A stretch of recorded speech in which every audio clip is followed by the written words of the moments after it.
So we'll start with this slide that you'll see in every single presentation that you will attend to these days, except for the last two sentences. These come from my legal colleagues. They asked me to tell you that everything that you'll hear today is my view and my view only, and that the case study that you will hear about is purely fictional. So a few weeks ago, I was reading this report by the Cyber Safety Review Board, in which they analyzed an intrusion that happened last summer into Microsoft Exchange Online. Among other things that caught my attention was that they did a reference to their M&A security program. In 2020, Microsoft acquired this company, and apparently the laptop of one of their engineers had been previously compromised. So this went unnoticed. Microsoft acquired the company, and a few months after, this laptop was connected to their network, thus spreading the compromise. So the report says that this situation raises questions about the robustness of their M&A security program. Then another case. So Twitch, which had been acquired by Amazon a few years ago, suffered a massive data breach, so in which a lot of confidential information was disclosed, and even a big deal of source code of their platform. So acquiring or merging with a company is might bring a lot of benefits, might be a great opportunity to have synergies, to reduce cost, might be a good opportunity to have greater scale. But as you can see up there, with great promises, risks loom, right? So, but what is the risk of an acquisition? What is the risk of acquiring a company? Obviously, there are plenty of risks, right? So we can talk about compliance risk, regulatory, legal, privacy, and security. Of course, we'll focus on security. Let me highlight a couple of risks that I consider important. So first of all, when you acquire a company, the minute you acquire the company, you are responsible to protect it with everything that it entails, right? So all the controls that they have, or lack of controls, now you're responsible for it.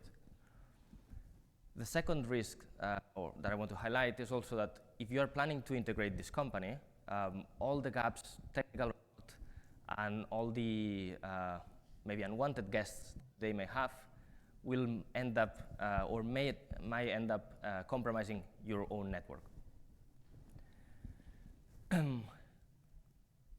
So first, let me ask here to the audience, so how many of you have been involved in M&As in the past or are currently involved? Okay, so big deal of you, more than half. So I wanted to put this slide here so that we are to level set every one of you, so that you understand high level the standard process of an M&A, really simple. So it all starts with a business opportunity, whether it's proactive or reactive, meaning that they come to you with the opportunity. First thing that happens is a due diligence in all the aspects, and including the security due diligence, in which we want to understand what is the security posture of this company. Then if it goes well, there's an agreement, deal is signed, it's publicly announced, and then there's a phase of integration or post-acquisition, in which we'll see that there are many activities to be done there. One thing though, I will talk about integration a little bit loosely in this presentation, and when I talk about integration, I may talk about all the post-acquisition activities, not only to the technical integration of this company. Okay, so let's get to it. Let's go to the case study. So here we have XYZ Accounting Services, which is a San Francisco-based company that delivers accounting services and technology to US clients. They are so it's a big enterprise, like 15,000 employees. And as part of their strategy, they are planning to acquire, they're planning to expand to Europe, right? For that reason, they look the market and they see an opportunity in a company based in Barcelona called Barcelona AAA Accounting, which is a smaller firm, but provides accounting services to 8 European countries.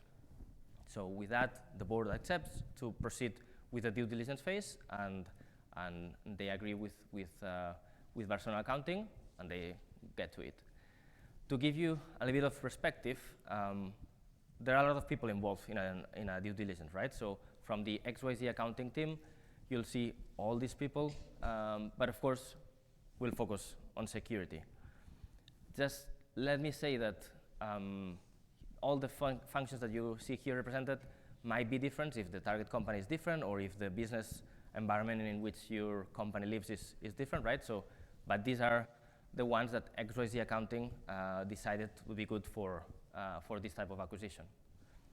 Then also you may be thinking, look, I work for a smaller company, we don't have all these groups, right? That's fine. In the end, what's important is that these functions are represented. So the same person might be talking about legal stuff and privacy stuff, or maybe the corporate development function might be taken by the business leader. What's key here is that the M&A project is looked at holistically, and also that we have a standard way of approaching them, especially if your company is kind of active in the M&A space. Okay, so both companies agreed to start the due diligence phase, and one of the first things that our corporate development team told us is, okay, now we'll call this Project Eagle based on best practices, and you will not hear about Barcelona AAA accounting for the rest of the due diligence. Basically, in case someone overhears a conversation or wrong recipient in an email, which things that happen, this way they will not know what you're talking about. Okay, so let's start with the due diligence. This is a standard security assessment that we have at XYZ Accounting. It goes from the traditional questionnaire and evidence request to maybe some more active assessments like source code reviews or a compromise assessment. Okay. Again, this is what we are aiming to do. It doesn't mean that we'll always apply this 100%, and as you will see later, there might be situations in which we'll have to be a little bit flexible. So all the relevant stakeholders of this due diligence are called and asked to sign a special NDA due to the sensitivity of this topic. Again, this is standard practice, and we have a kickoff meeting the first day in which we are told about this project. And surprise, the first thing that we're told is that our leadership has signed a 6-week exclusivity period to reach an agreement with the Eagle team. And just because they need a couple of weeks to hold the negotiations, if they are willing to proceed with the acquisition, we are told that we have 4 weeks to complete our due diligence. Okay, so what we do is we take the standard assessment that we saw before, and we tweak it a little bit. We customize it we customize it to the target company, to Eagle. And then we share it with them, right? So we meet with the Eagle team, we share our proposal, our due diligence plan with them, so they are aware of what we're trying to do. Then next day they come back to us saying, look, this questionnaire that you send us, not gonna answer, right? So we have a standard documentation package that we believe will answer most of your questions, most of your concerns. So we'll send it to you. And second thing they tell us is that they are good with most of the assessments we are suggesting, except for the compromise assessment. That's a no-go, right? So they are not willing to open the doors for a compromise assessment.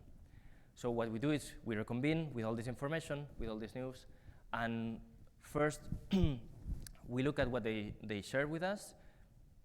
There are many things that are in line with what we asked, right? So, but there's a gap, right? They are not covering absolutely everything that we wanted to see, and well, we identify what this gap is.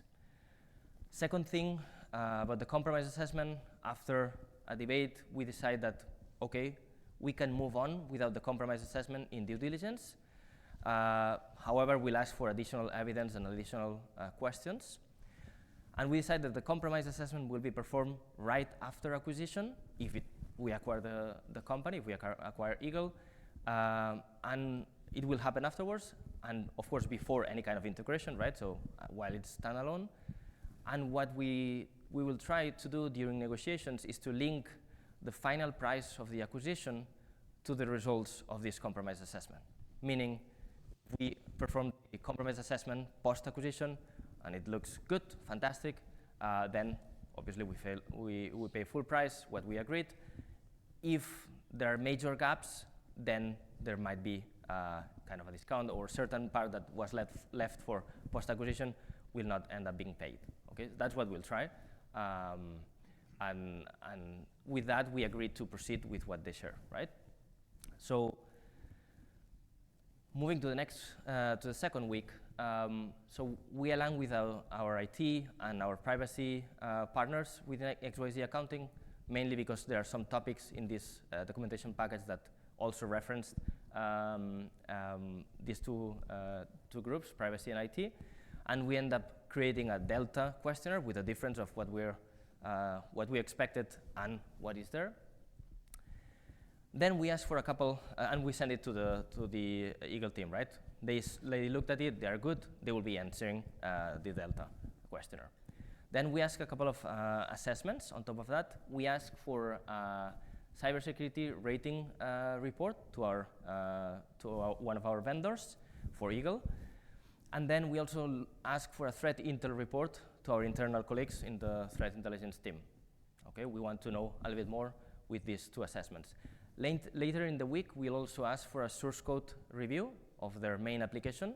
To do that, what we'll do is we will hire a third party, specialized third party, that will get the source code from the target company, from Eagle. At XYZ Accounting, we will not see this code ever, right? So they will share it with this third party. This company will perform an SCA, software composition analysis, and a static assessment of their code. And they will provide two outcomes. One of them is a full report that will go straight to Eagle. And then there will be an executive summary that will come to us as the XYZ Accounting. We will not ask, even if you saw that in the standard approach, standard assessment, we will not ask for a pen test report, so for a pen test to this external party, because Eagle provided recent and with a repeatable provider, they provided a pen test report already, right? So we're good with that, we assess it, there's no need to go again and do a pen test report. In the meantime, during this week, Eagle had reviewed our Delta questionnaire and had provided all the answers and evidence that was pending, right? So we're good to go. Then on the third week, we start a physical security assessment, okay? For that, we will do it virtually, right? We will not fly to Barcelona to perform the assessment, at least at this stage. What we'll do is a virtual guided tour, plus there will be questions and answers to better understand their physical security capabilities. And once we have this and gathering all the documentation, information on all our questions, we'll meet them a couple of times to clarify topics and maybe deep dive in some of the areas that we're most concerned of. And then the last week, the fourth week, we get the results of the application source code, and we also get the threat intel report. Okay, we meet Eagle again to discuss some of the findings that we identified in this source code analysis, right? And then we prepare our final report, and we'll share it with our leadership. Okay, so this is everything we've done in 4 weeks, which is quite a lot, but let's say that we're done with the due diligence, right? But you may be asking, okay, so what did you find, right? So what are the gaps that we identified during due diligence? So first of all, we identified some things that are not a gap, like some areas in which we didn't raise concerns, like their business resiliency posture was good. They also had a good security incident management program, and then other things like the threat intel report, which came clean, to be honest. And then, of course, there are other areas in which we saw relevant concerns. I will not mention them all, but maybe to name a few. They are not using MFA in their VPN, or they are using some end-of-life servers. Then also there were several high risks, both in the pen test report that they shared with us and the software, the source code review that we received from the third party. Then they don't have a third-party risk program. It's not formalized. And last that I want to highlight is that when we asked about security training, they didn't remember when was the last time that they trained their staff on security, right? So this also clearly raised a concern here. So, okay, what do we do about all this, right? So what are the actual outcomes of our work? So here, obviously the main one would be this security due diligence report. And here you see what would be a table of contents of this report, right? So we'll start with defining what is it, the scope, what is it that we assessed, and the limitations like the lack of compromise assessment.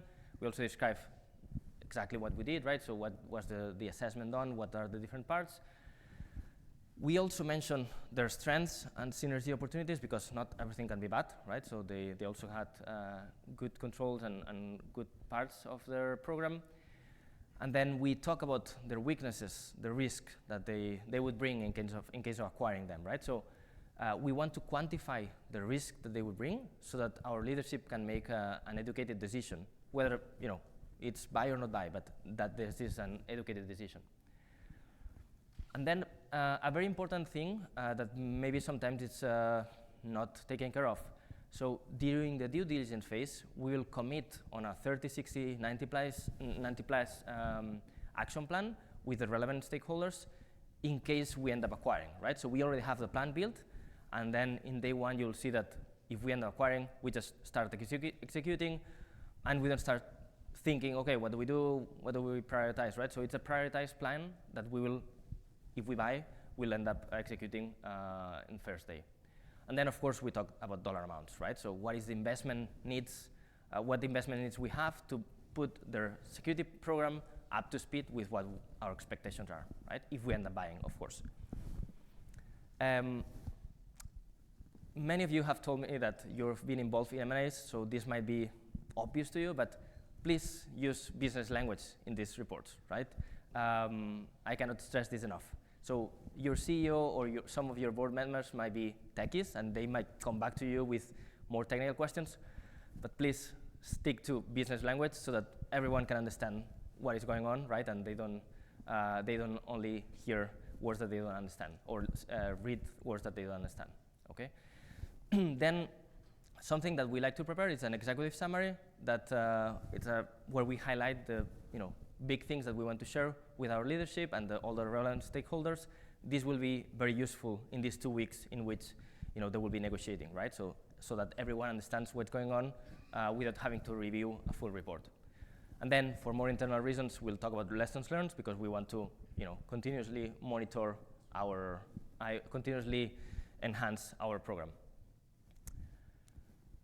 Okay, so at the beginning I told you that we signed a 6-week exclusivity period, but we had to finish our report in 4 weeks, right? So while we wait for this decision to happen, we decided to reach out again to the Guild team to provide them with the gaps, the detailed gaps that we have identified, and we suggest them that it would be good to start working on them, right? So it's a win-win. If we don't buy, they will have a better program plus free consultancy from us.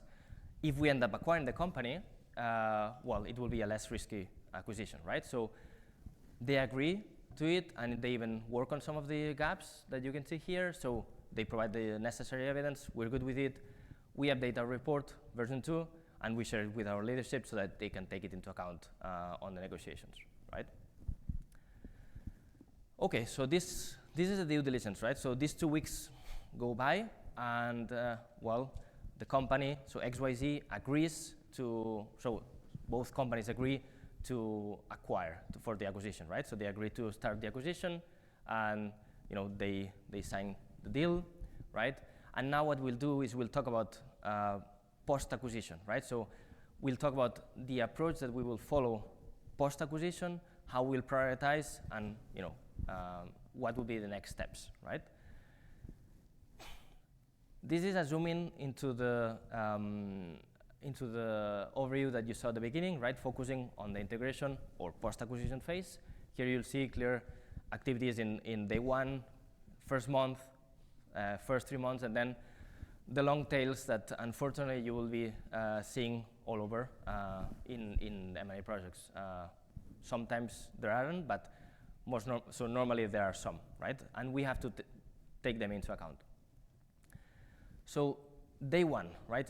What happens the minute after we sign, right? So there are certain activities that you want to be you want to do very fast, right?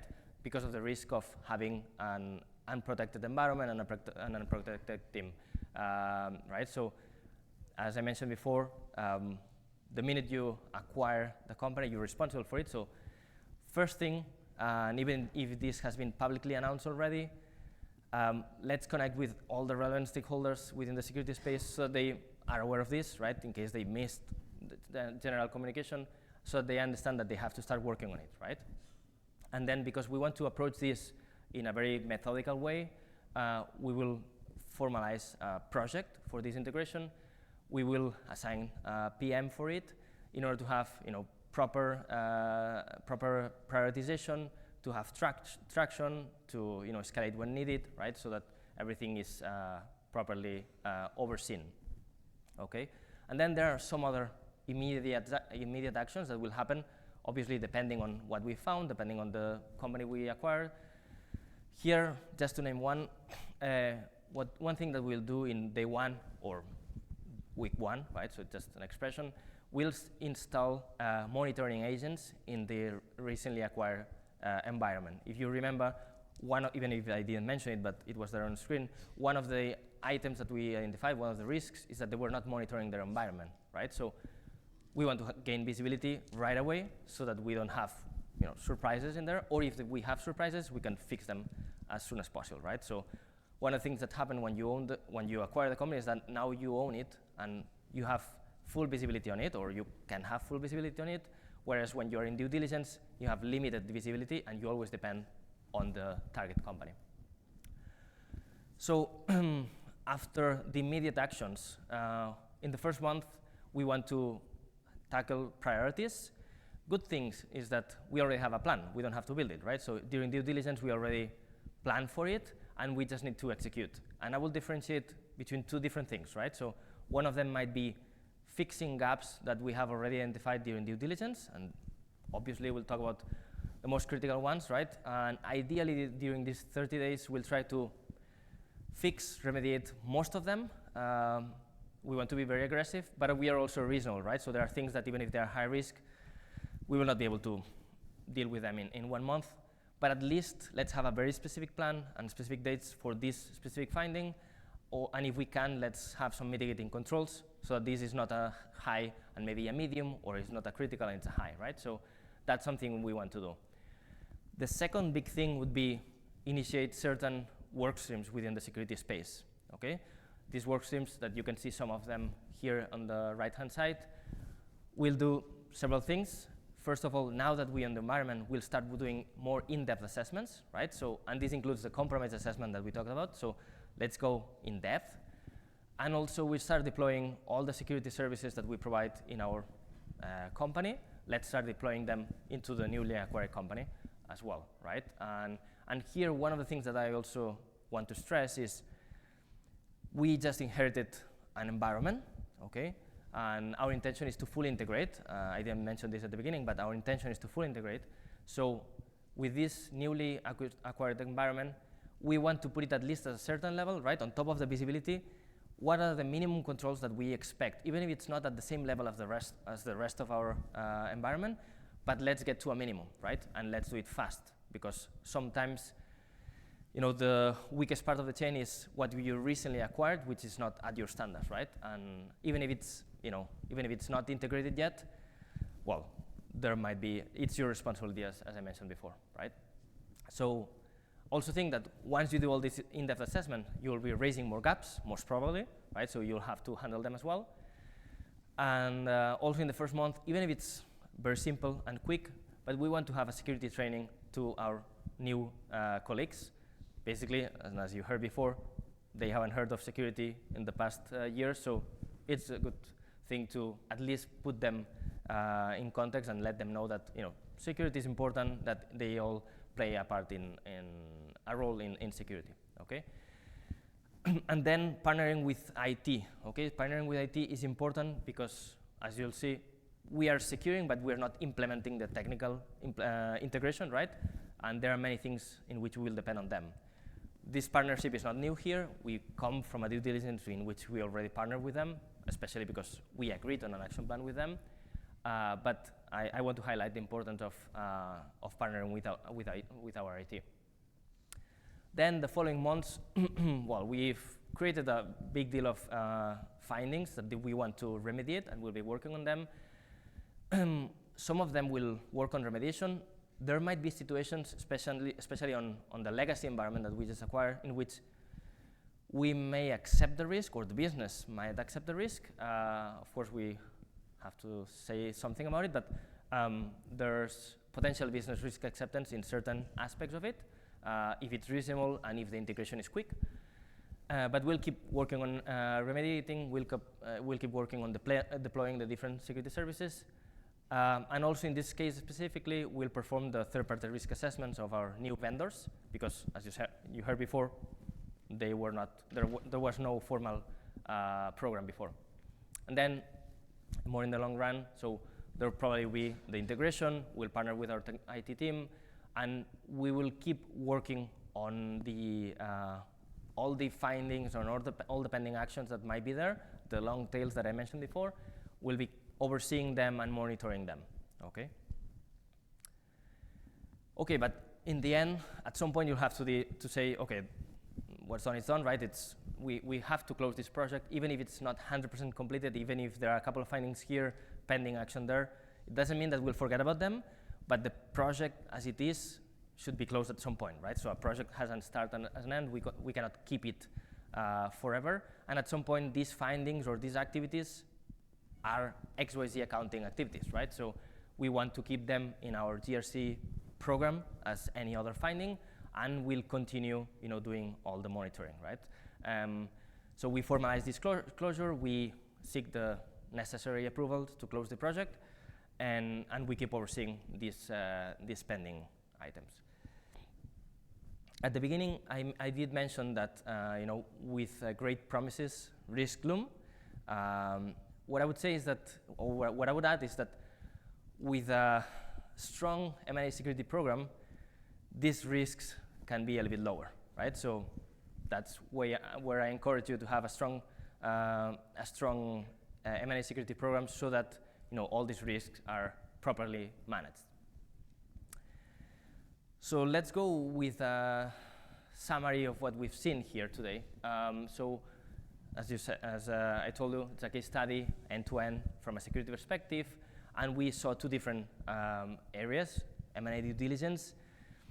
The first one, M&A due diligence, I want to mention how relevant it is to be there early. In this case study, you saw that the security team at XYZ Accounting was there since the beginning. I gave it for granted, but it's not always the case, right? So it's important to be there and be there early, right? Also, very important to perform a very thorough due diligence, because we want to help our leadership to be able to make an educated decision on whether to buy or not. And then, as I stressed before, the committed 30, 60, 90 plus action plan in due diligence, so that we can right away execute once we move to post-acquisition. Then the second phase, the security integration or the post-acquisition activities, very important to be fast, very quick in day one activities. There are some imminent tasks that need to be done, whatever it takes. Then risk-based prioritization. Again, good thing is that we already have a plan before, but let's work on priorities. That's really key. Let's perform in-depth assessments once we own it. Let's not stay with what we identified during due diligence, because now we have, full ownership, and we have more visibility on what's there. Partnering with IT as well, and then the long tails. I want to make a reference again to the long tails. These are maybe not the fanciest things in an M&A project, but sometimes these are the things that may end up causing an issue some years after the acquisition. And then if I have to share what to apply on your own day-to-day, of course it will depend on your maturity, right, on the maturity of your program, but starting from the basics, let's align with corporate development or any similar function, let's align on your early involvement in any M&A project, okay? That's important. Get a list of all the M&As that happen in your company in the past years, and the ones that are actively happening, and request immediate involvement in those that are actually happening, both in due diligence and integration. Then in the first months, right? So you want to perform the security due diligence. If the project was ongoing and you were not aware, you just got immediate access to this. Let's work on the due diligence as a priority, and let's also review the previous M&A projects to see how did it go, compared to maybe what you learned today or other things that you know now, and see if you can link somehow gaps that you may have had during the past years and potentially, these acquisitions that were not properly managed, maybe, right? So just try to draw some lines there. And then maybe a little bit longer, but of course, if you are more mature, that would be the first thing that you want to do. Let's start revamping this M&A program. Okay, let's start working on a very tough or very thorough security due diligence, and also let's work on implementing all these activities, implementing all this prioritization in your integration project. Okay, and this will make your program stronger, and as I said before, this will lower the risk of any acquisition that you may have in your hands. And with that, I'll open it to any questions you may have.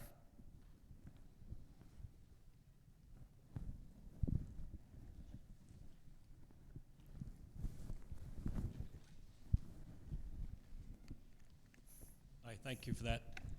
This was very, strategic, acquire-orientated. Do you have any differences for maybe sell-side activity or asset sell from a carve-out, say you're private equity buying? Any subtle differences or additions you'd like to add? Because this is slightly different. So. Yeah, definitely different. So, so just to clarify, are you talking about divestitures? So if one part so this would be an acquisition of a platform, and say, or a tuck-in or a roll, or what about a divestiture, and say, what would you need to think out from the buy perspective if you're standing up a platform or you don't have a security program? So. Okay, thank you. Thank you for your question. So obviously the goal or your position in this both situations are different, right? So when it comes to divestiture, one of the things that the focus, I would say, would be more on making sure that you clearly separate what is going and what is staying, right? That you secure the part that is keeping and that you separate absolutely what is going away. But other than that, there are many things that you can leverage from this presentation as well, although you'll maybe have to reorientate a little bit the approach, okay? So, and the same would happen, or similar thing would happen if you're selling the whole company, right? So what do you do here? Well, in the end, if you're selling your company, you might be, there's always a trick here. So you might be transparent so that they understand, so you cannot lie here. But funny thing or scary thing that I've heard sometimes, I haven't seen it, but I've heard about it. Remember when I said about compromise assessment before? I once heard that there was an acquisition and a company was trying to perform a compromise assessment. They did perform the compromise assessment, which is, by the way, it's a very expensive assessment. And the company that was selling said that they didn't want to see the report. They want to see any gaps. So they call this plausible deniability. That was a funny, or scary thing that I heard about, right? So in the end, you're right. So it's not the same thing, but I believe that many of the things that we discussed today can be applicable as well. Thank you. Morning, Mark.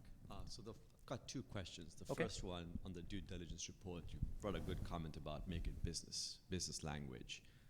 The interest from the teams that's negotiating is cost. They're less interested in high, medium, lows, this is risky, that is risky, cost. Absolutely. Any tips, advice on how you transfer that discovery and the due diligence phase into a cost calculation for them? And maybe there's a partnership with technology that you have to outlay. That's the first question. Second, kind of related to the earlier, but a bit broader, the case study you brought up is very acquisition, not a merger, so to speak, acquisition-centric. Mergers are different. They might have nuances that you may want to bring into this. But how about joint ventures and even scenarios where you have just investments and it's not like you are going to be overseeing the program? How would you alter the strategy in that direction? So cost and then the strategy change there. Okay. Thank you for your question. So starting with the cost, that's a tricky question. That's a difficult one, obviously. So here what we'll do is we'll rely on, when I did the presentation, I talked about the security team as if it was only me, but in reality you have, well, probably it depends on the size of the company, but in a bigger company, like this one that was in the study, you have a bigger team, right? So you want to rely on all the different experts in the area, right? So if we're saying, look, we have this high risk in the pen test, for example. So you may want to talk to your technical team and say, okay, how many hours, how many FTE hours you are going to use to fix this, and you will want to transfer it to the cost, right? And you will be adding everything in there. Of course, you will not only want to talk about the cost of fixing, but also the recurrent cost of maintaining, everything that you just bought, right? So if you just acquire a new environment that requires, additional licenses, more monitoring, you want to add this as well. So let's not forget about the recurrent cost that this will bring to the table. Otherwise, you'll have like a new piece of business to protect and no other additional budget, right? So I would say that, again, no easy answer for that one, but let's rely on the experts in each of the areas to better understand what would be the cost of fixing that, plus the recurrent licenses and effort to maintain that security. Then the second question was more about different types of M&As or M&A related stuff, right? So not only about acquisitions, but mergers and investments. So the investments, well, the investment, it really depends, right? So you may just do an investment, you want to do I would say due diligence would be still required, right? Because you want to do, and investigate what is it that you're buying. That I wouldn't change. Maybe it can be a bit lighter, especially if these are minor investments, right? For example, because you will not have full responsibility. But I would say that due diligence, I would stay there. If it's an investment and this will stay as a separate entity, you will just be one of the investors, maybe you will not have this integration phase. Well, probably you will not have the integration phase. What you may have is you may give some guidance on things that you observed that, as one of your main investors now, especially if you have representation on the board, you want to encourage them to work on some of these things again. But it's true, you will not see the same scenario here with integration, with all this oversight, right? So it will be more on the suggestion, and especially if you have a board member there, well, there might be some oversight. That's what they do, right? So this would be it. When it comes to mergers, well, a merger, especially if these are equal, because sometimes they call it a merger, and you see this big company merging with this small one, maybe it's sold as a merger, but not 100% sure, right? But if we're talking about equally sized companies, I see this as like a double acquisition, right? So probably both sides would like to do a due diligence on the other side to see with whom they're merging, right? So due diligence would be, again, similar, not the same, but pretty similar. You want to understand the other side, and the other side would like to understand you. So you'll have maybe two teams, right? So the one doing the due diligence and the one receiving the due diligence. And then on the integration, if you're planning to integrate, which probably in a merger makes sense, I would say that it would be pretty similar, but the committed action plan that I talked about, maybe it will be a joint committed action plan, right? So you will want to agree with the other parties, what is it that we all together are going to do in this once we merge, right? So I think that this part of communication and agreeing with the other party would be key. But otherwise, I would say that I would see this as like a double acquisition. So. Not sure if this answers your question. Thank you. Hi, so I'm very interested in securing like the human factor, because our end users are both our primary first line of defense and can also be the last line of defense. I know you mentioned security training, but in my own company, I came on board at the end of several mergers and acquisitions, and one of the issues that we face is the teams that we bring on are so used and set in their own ways of doing things. How do you address getting everyone on board to the same set of protocols? Okay, thank you for your question. So that's if you say sometimes the technical part, we can call it the easy part. Changing culture, not that easy, right? And probably there will be some people that will be really difficult to, let's say, to bring on board with this new culture that it's coming in. Of course, if security cultures are similar, it's easy, right? So that's the easy part, no need to talk about this. But if there's a big difference in culture, especially when you're talking about big enterprise versus small one, that, well, sometimes they do what they can, they try to have multiple heads, and sometimes security, not always, it's true, but sometimes security is not taken as seriously, right? I don't want to generalize, but sometimes it's the case. I think that here what you have to do is convince them, right? I mentioned here that in the first 30 days, let's do like a quick training.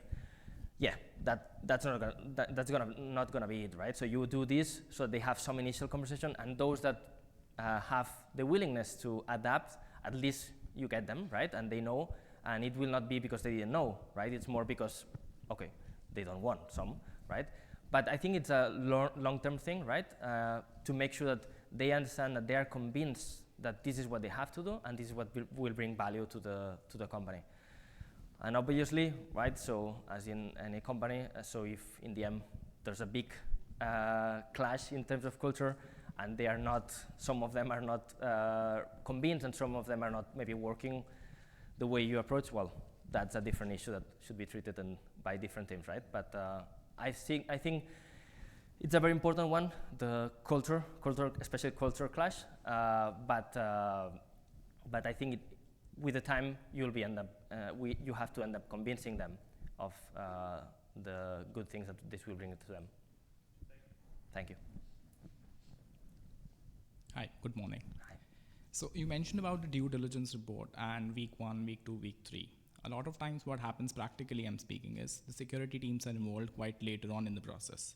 Secondly, there's a lot of deal pressure to close the deal at the quickest. So due diligence, as you had showcased, may not happen in the right manner. And when the acquisition is done, you may find a lot of security challenges, sometimes extremely serious security challenges. Now, one of that part becomes a part of the legal aspects, all those things. But from a security perspective, how do you navigate that? Any tips on that? Okay, thank you for the question. So yes, absolutely, you're right. So there are certain limitations. Well, there's a lot of limitations in due diligence, right? So it's, you want to do one thing, and then you are allowed to do another thing. And then time pressure, very important. I mentioned here this exclusivity period. That it's, I mean, it doesn't always happen, but it's pretty common, right? To have this, maybe you don't have the exclusivity period, but you have the pressure because you know that other companies are also there. So I think that what I would say is, first of all, get the minimum that could bring you like some confidence on the risk that you're raising, right? So you can have some pressure, but you need a minimum, right? So you cannot just say, okay, here's the security policy, that's it, right? On the other side, though, we have to understand that this is a business acquisition, right? So you might be buying like a cash cow, and your leadership will say, okay, we'll fix security, right? But this is generating a lot of money. So how do you navigate that, right? So what I would say is, what is key is that you're transparent with your leadership on what you're able to see and what are the limitations of your due diligence, right? You'll say, look, this is what I saw, but this is the scope. I could not see further, right? So the plan would be, let's look into it afterwards, but you have to clearly express without any kind of doubt that there's a risk in there, right? And yes, business is risk, they understand it, and you can even quantify it, but as long as you're expressing it correctly, then leadership will take an educated decision, right? Saying, okay, I understand this is a big risk, but this generates a lot of money, I'll take the risk. Okay, that's their call, right? But and that's my personal opinion. Here, we are not here to, let's say, stop acquisitions from happening. We are here to advise on what would be the risk of this acquisition. And then leadership would do what they think that that's correct, right? As long as they have the necessary information. But of course, if you have a limited due diligence, you'll have a lot of work afterwards. And when I said, so you said time pressure in due diligence, you'll have a lot of time pressure as well post-acquisition, right? So you'll have to, there are many imminent actions and many discovery activities that you'll have to take care of post-acquisition. I hope this answers your questions. Thank you. Hi, Mark. In the due diligence portion, you mentioned that there were oftentimes things that you could recommend to the company in terms of remediation of findings. And I'm wondering how that differs from actual integration activities, because mergers and acquisitions at a, like a Fortune 100 level are pretty tightly controlled by law, and there are a lot of things that you can't do prior to legal day one. And so I'm wondering, in your experience, where the difference in that is. And a good example would be like, let's say a company we're planning on acquiring uses a different public cloud provider. And in the due diligence phase, we recommend some controls that they could adopt to allow them to come over to our public cloud provider more easily once integration begins. So I guess I'm just wondering where the line is between due diligence and actual integration, because you could get into a lot of trouble.